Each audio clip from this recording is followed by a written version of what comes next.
Daily अवामी लहर में आप सभी का स्वागत है। मैं हूं आपका मेज़बान नासिर अली। व्यूअर्स, हमारे साथ मनीष साहनी जी बैठे हुए, शिवसेना उद्धव बाला ठाकरे जम्मू कश्मीर प्रांत के जो प्रेसिडेंट भी है और आज प्रेस वार्ता भी हो। आपको बता दें कि 2019 में जब एब्रोगेशन हुई आर्टिकल 370 की उसके बाद दोनों यूटी से जो है वो वक्तन फ़वक्तन अपनी जो मांगे हैं वो सामने आती रही है।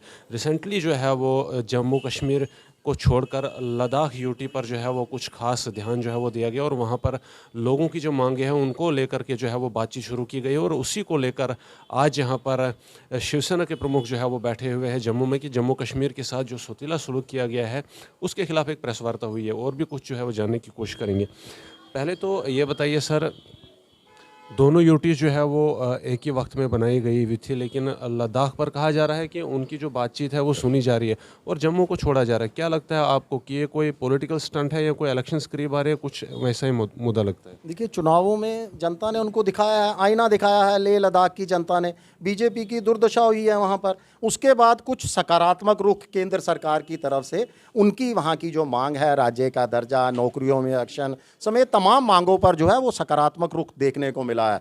गृह मंत्रालय ने बातचीत के लिए उनको न्योता भी दिया है। मगर जम्मू कश्मीर जहां चुनाव भी नहीं करवाए जा रहे, हमारा राज्य का दर्जा नहीं दिया जा रहा, हमारी जनता की मांगों को लगातार जो है नज़रअंदाज किया जा रहा है, हमारे साथ सौतेला व्यवहार पर कब पूर्ण विराम लगेगा ये निकट भविष्य के अंदर हमें दिखाई नहीं दे रहा। आज हमारी जो पत्रकार वार्ता भी थी वो इसी मुद्दे को लेकर थी कि जम्मू कश्मीर के साथ जो आपने वादे किए थे उसको पूरा कीजिए। आप याद कीजिए, हमें वादा किया गया था अखंड भारत का, अखंड जम्मू कश्मीर का, आतंकवाद मुक्त भारत जम्मू कश्मीर का। आज क्या है, कहाँ है पीओजे? आपने कभी प्रयास नहीं किया पीओजे को वापस लेने का। आज भी पीओजे पाकिस्तान के कब्जे के अंदर बना हुआ है। आप अखंड जम्मू कश्मीर की बात करते थे, आपने ही खुद 5 अगस्त 2019 को जम्मू कश्मीर को 2 टुकड़ों में बांट दिया, लेह लद्दाख हमारे से अलग कर दिया, दोनों को केंद्र शासित प्रदेश बना दिया गया, राज्य का दर्जा छीन लिया गया। हमें तो आपने सबज बाग दिखाए थे बेहतर भविष्य के जम्मू कश्मीर की आवाम के लिए, यहाँ रोजगार की बौछार के, यहाँ पर विकास की राह पर दौड़ता हुआ दिखाई देगा, अमन बहाली होगी, आतंकवाद से मुक्ति होगी। अगर इनमें से देखा जाए कुछ जो वादे किए गए थे वो पूरे भी हुए हैं जम्मू कश्मीर में। अगर हम हालात की बात करें तो अब वो पहले वैसा जैसा दौर नहीं रहा है जिसमें कभी हड़तालें हुआ करती थी अलगावाद की तरफ से और पूरा जम्मू कश्मीर बंद रहता था, पथराव होते थे सिक्योरिटी फोर्सेस पर वगैरह पर, कुछ हद तक जो है वो किलिंग्स भी जो है वो कम हुई। तो इस बारे में क्या कहेंगे? देखिए, कहाँ हमें तो जो जगह जगह दिखाई देता है कि लगातार हमारे जवानों की शहादत हो रही है। आज आतंकवाद कश्मीर के साथ जम्मू संभाग के अंदर अपने पाँव जो है वो पूरी तरह से जमा चुका है। आज ये शांति नहीं है, मैं तो कहूँगा ये चुप्पी है शायद वहाँ लोगों की, कि आपने जो है पूरी तरह से तानाशाही रवैया अपना कर रखा है। आप जनता को, आवाम को जीतने से में आज भी पूरी तरह से, उनको दिलों को जीतने में पूरी तरह से नाकामयाब साबित हुए हैं। जनता चाहती है जनता के मुद्दों पर बात की जाए, जनता चाहती है उनको नौकरियां मिले, उनकी जो है रोजगार मिले, उनको यहाँ पर व्यापार बढ़े, उनका अमन बहाली हो। इन तमाम चीज़ें लागू करने में हमें तो वादा किया गया था यहाँ पर बड़े बड़े निवेश का, कहाँ है वो निवेश? जनता वो देखना चाहती है, जनता खुशहाली देखना चाहती है।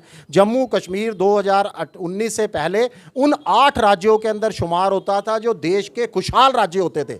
आज हम निराशा से जूझ रहे हैं। आज हम कहाँ खड़े हैं? बेरोजगारी में शीर्ष पर खड़े हैं, महंगाई में शीर्ष पर खड़े हैं।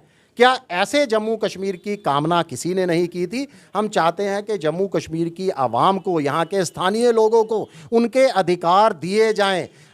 उनके अधिकार देने के लिए अब सबसे आसान एक रास्ता है केंद्र सरकार के पास कि जम्मू कश्मीर को धारा 371 जो आपने तमाम पूर्वोत्तर राज्यों के अंदर दी रखी है, तमाम बॉर्डर स्टेट को दे रखी है। जम्मू कश्मीर भी एक बॉर्डर स्टेट है। जम्मू कश्मीर तो बॉर्डर स्टेट होने के साथ साथ पिछले 3.5 दशकों से आतंकवाद को झेल रहा है। तो हमें आप धारा 371 के तहत विशेषाधिकार दीजिए हमारी सांस्कृतिक पहचान की सुरक्षा के लिए, यहाँ के स्थानीय लोगों के रोजगार और शिक्षा की सुरक्षा के लिए हमें ये विशेषाधिकार दिए जाने चाहिए। लद्दाख हिल डेवलपमेंट काउंसिल से जो इलेक्शंस का नतीजा सामने आया था वहाँ पर भाजपा ने कुछ खासी कारकर्दगी नहीं दिखाई थी। तो आपको क्या लगता है कि उसी रीजन के साथ बातचीत करने का क्या मतलब हो सकता है? बिल्कुल, देखिए इसीलिए तो जम्मू कश्मीर में भी चुनाव नहीं करवाए जा रहे। इनको मालूम है कि लेह लद्दाख कारगिल से भी बुरा हाल जम्मू कश्मीर में होने वाला है।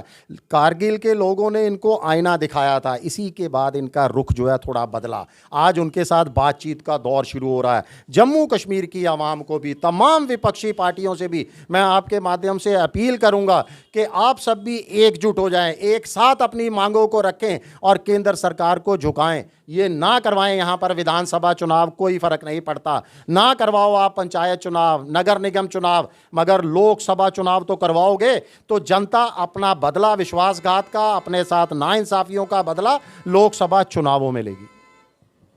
बात करने के लिए बहुत बहुत शुक्रिया।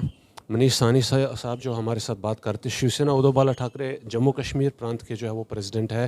प्रेस वार्ता हुई आज यहाँ पर, जिसमें पर्टिकुलरली जम्मू कश्मीर यूटी के साथ जो एक सुतीला जो स्वभाव है हुकूमत की तरफ से जो अपनाया गया है, जब लद्दाख में जाकर के जो गृह मंत्री ने है बातचीत की जो है वो पहल की हुई है, और उसी को लेकर यहाँ पर आज शिवसेना जो है वो एक प्रेस वार्ता करने के लिए पहुँची हुई थी। हमने कुछ सवाल जो है वो पूछे और उनके जवाब आप तक पहुंचाने की कोशिश की। उम्मीद करते हैं कि आप जो है वो इस पर ज़रूर कमेंट जो है वो करेंगे और चैनल को फॉलो सब्सक्राइब भी करेंगे। तब तक के लिए दीजिए इजाज़त। जय हिंद।